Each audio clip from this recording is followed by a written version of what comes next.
तो एपिसोड 6 की शुरुआत बेन से होती है। वो बहुत मेहनत करता है कोलंबिया में एडमिशन लेने के लिए और इसलिए वो खाना भी नहीं खाता है। कई दिनों से सिर्फ प्रोटीन बार ही खाता है और सारे लेक्चर्स अटेंड करता है। तो प्रिंसिपल बेन से आकर कहती है, तुम 10 के 10 क्लास नहीं ले सकते, ये ओवर एग्जिशन करना बंद करो। तुम तो लंच ब्रेक में भी नहीं जा रहे हो और मैंने तुम्हें प्रोटीन बार खाते देखा है। तो बेन कहता है, मुझे करना ही होगा, एग्ज़ाम पास में है और मुझे बेस्ट कॉलेज में एडमिशन लेना है। तो प्रिंसिपल कहती है, वो चाहे कुछ भी क्यों ना हो, तुम इतने क्लास आज से अटेंड नहीं करोगे, ये मेरा ऑर्डर है। ऐसा कहकर प्रिंसिपल पैक्सटन से कहती है, तुम्हें एक ऐसे तैयार करना है बेटे। ये सुनकर पैक्सटन को टेंशन आ जाता है। फिर सिंह क्लासरूम में शिफ्ट होता है जहां एक पागल सर सारे बच्चों को 3 ग्रुप में डिवाइड होकर एक प्रोजेक्ट करने के लिए कहता है जिसमें बच्चों को ही पढ़ाना पड़ेगा। तो ये सुनकर बेन, देवी और ट्रेंट एक ग्रुप बना लेते हैं और प्रोजेक्ट करने के लिए वो देवी के घर जाने वाले होते हैं। पर बेन पर लोड बढ़ जाने के कारण रह रहकर उसका पेट दुखने लगता है, पर वो ध्यान नहीं देता है। फिर सिंह देवी के घर पर शिफ्ट होता है जहाँ सारे मिलकर रूम में प्रोजेक्ट कर रहे होते हैं। तो देवी कहती है, बेन, मैं 11 क्लासेस अटेंड करती हूँ पर उसमें से 2 नेचर से रिलेटेड है, इसलिए एग्जाम में तो मैं ही टॉप करूँगी और तुम आओगी सेकंड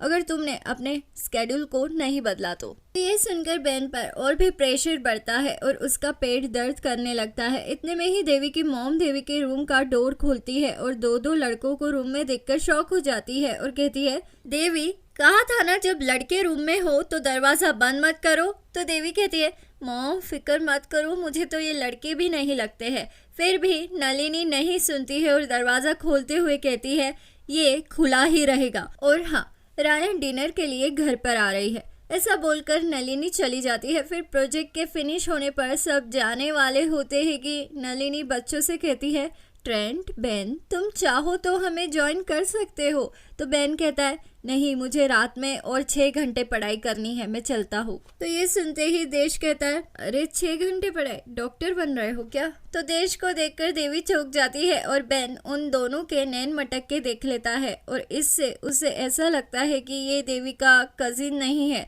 इतने में ही देवी नलिनी से कहती है, क्या मॉम, देश आने वाला है, ये आपने क्यों नहीं बताया मुझे? ऐसा कहकर देवी ऊपर चेंज करने चली जाती है। तो बेन कहता है, मैं सोच रहा हूँ कि आज रात में ये खाना मिस नहीं कर सकता, वाह क्या स्मेल है। इतने में ही ट्रेंट खाने भी बैठ जाता है। फिर सीन डिनर पर शिफ्ट होता है जहाँ देवी देश से पूछती है, तुम इतने दिनों से थे कहाँ? क्या तुम्हारा मोबाइल जंगल में था क्या? तो राया कहती है, जंगल में? काश ऐसा होता, ये तो दिन रात टेक्स्ट करता रहता है। तो देश कहता है, पर कभी कभी मेरे मैसेजेस जाते नहीं हैं। तो ये सुनकर बेन को देवी पर दया आने लगती है कि एक और लड़के ने देवी को डिच कर दिया। इतने में ही राया कहती है, देश का स्टैनफोर्ड में एडमिशन हो गया है। ये सुनकर बेन को धक्का लग जाता है। फिर सुबह हो जाती है और सीन देवी पर शिफ्ट होता है। तो बेन उससे कहता है, मामला क्या है? हाँ। तो देवी कहती है, कल तुम मैंडरिन लैंग्वेज में बात क्यों करने लग गए थे? देश के स्टैनफोर्ड के एडमिशन को सुनकर मेरे पास तुम्हारा वीडियो तक है। तो बेन कहता है, मेरी छोड़ो, अपना बताओ। तो देवी कहती है, अच्छा ठीक है, बताती हूँ। देश ने मेरा मोबाइल नंबर मांगा था पर बाद में मुझे टेक्स्ट तक नहीं किया।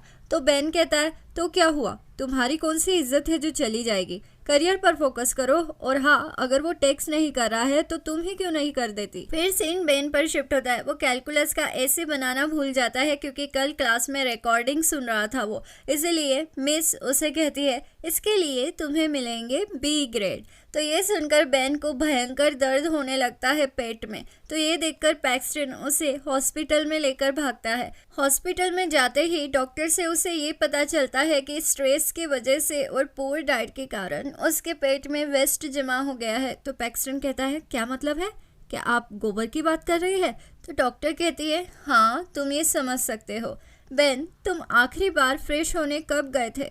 तो बेन कहता है, करीब 16 दिन पहले।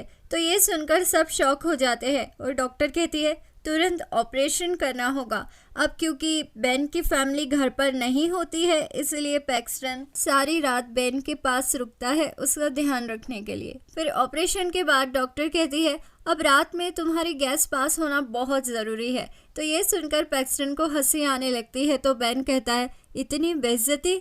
ठीक है, पर मैंने कभी ये नहीं सोचा था कि देवी के हम दोनों को चीट करने के बाद हम कभी भी साथ में आएंगे। तो पैक्सटन कहता है हाँ, वैसे मुझे ये कभी भी समझ में नहीं आया कि देवी ने हम दोनों को साथ में डेट किया ही क्यों। तो बेन कहता है हाँ हाँ, तुम काफ़ी हैंडसम हो और मैं एक पढ़ाकू। तो ये सुनकर पैक्सटन कहता है नहीं, तुम इंटेलिजेंट हो, तुम दोनों सेम थे, वैसे तुम्हें किसी बात का स्ट्रेस लेने की क्या ज़रूरत है। तो बेन कहता है मुझे एक्चुअली कॉलेज का स्ट्रेस आ रहा है। तो पैक्सटन कहता है क्या, तुम्हें तो कोई भी कॉलेज में एडमिशन मिल जाएगा। तो बेन कहता है मुझे किसी ऐसे वैसे कॉलेज में एडमिशन नहीं चाहिए, मुझे कोलंबिया जाना है, डैड का नाम रोशन करना है, यही तो सपना है डैड का। तो पैक्सटन कहता है क्या क्या तुम ये अपने डैड के लिए कर रहे हो, मेरी तरफ देखो, अगर मैं तुम्हारा डैड होता तो मुझे तुम पर गर्व होता। मतलब डूड, तुम इतने हार्ड वर्किंग हो कि तुम अपना पेट तक साफ नहीं करते हो। तो बेन कहता है थैंक्स, वैसे ये टॉन्ट था या फिर मेरी तारीफ। तुम क्या कर रहे हो, तुम ये कंप्यूटर में क्या कर रहे हो। तो पैक्सटन कहता है मैं ऐसे लिख रहा हूँ और मुझे पूछा गया है कि ऐसा कौन सा इवेंट है जिसने मेरी लाइफ चेंज कर दी है, पर मुझे कुछ समझ में नहीं आ रहा है, मैं अपनी एडॉप्टेड बहन के बारे में लिखना चाहता हूँ। तो बेन कहता है ये तो अमेजिंग है, ये तो गोल्डन चांस है, वैसे ऐसे लोगों के बारे में लिखना चाहिए जिन्होंने तुम्हें और अच्छा इंसान बनाने के लिए तुम्हारी मदद की है। और इसी तरह बेन ने पैक्सटन को हेल्प की और उसे डिस्चार्ज भी मिल गया। फिर रात में बेन की हालत देखकर बेन के डैड उससे मिलने आते हैं। तो बेन उन्हें देखकर सरप्राइज हो जाता है कि वो अपना सारा काम धाम छोड़कर उसे देखने आया है। तो डैड कहते हैं मेरा बेटा मेरी ही तरह वर्कोहॉलिक हो गया है। तो बेन कहता है डैड मैं अपना लोड कम करना चाहता हूँ, शायद फिर मैं कोलंबिया भी नहीं जा पाऊँगा। तो डैड कहते हैं ओके बेटा, कोई प्रॉब्लम नहीं, मुझे तुम पर गर्व है, तुम अपनी लाइफ में जो कोई भी फैसला लोगे वो अच्छा ही होगा। तो ये सुनकर बेन का टेंशन ख़त्म हो जाता है और उसके डैड उसे अपने गले लगा लेते हैं। फिर सीन स्कूल में शिफ्ट होता है जहाँ पैक्सटन के ऐसे की प्रिंसिपल बहुत तारीफ करती है। फिर सीन बेन और देवी पर शिफ्ट होता है जहाँ देवी कहती है तुम्हारे एडवाइस पर मैंने ही देश को मैसेज कर दिया और अब हम दोनों डेट कर रहे हैं। तो ये सुनकर बेन को जेलस तो फील होता है पर वो कुछ नहीं कर पाता है। वहीं दूसरी ओर पैक्सटन के सारे फ्रेंड्स बेन के भी फ्रेंड्स बन गए थे और वो बहुत खुश था। तो अब आगे क्या होगा जानने के लिए बने रहिए मेरे चैनल दीवाने हैं हम पर। जल्द मुलाकात होगी अगले एपिसोड में। लाइक शेयर सब्सक्राइब कर दो, अच्छे लगे हम तो मानो इतनी सी बात, दीवाने हो तुम तो। लाइक शेयर सब्सक्राइब कर दो, अच्छे लगे हम तो मानो इतनी सी बात, दीवाने हो तुम तो। अलविदा दीवानों, जल्द मुलाकात होगी अगले एपिसोड में।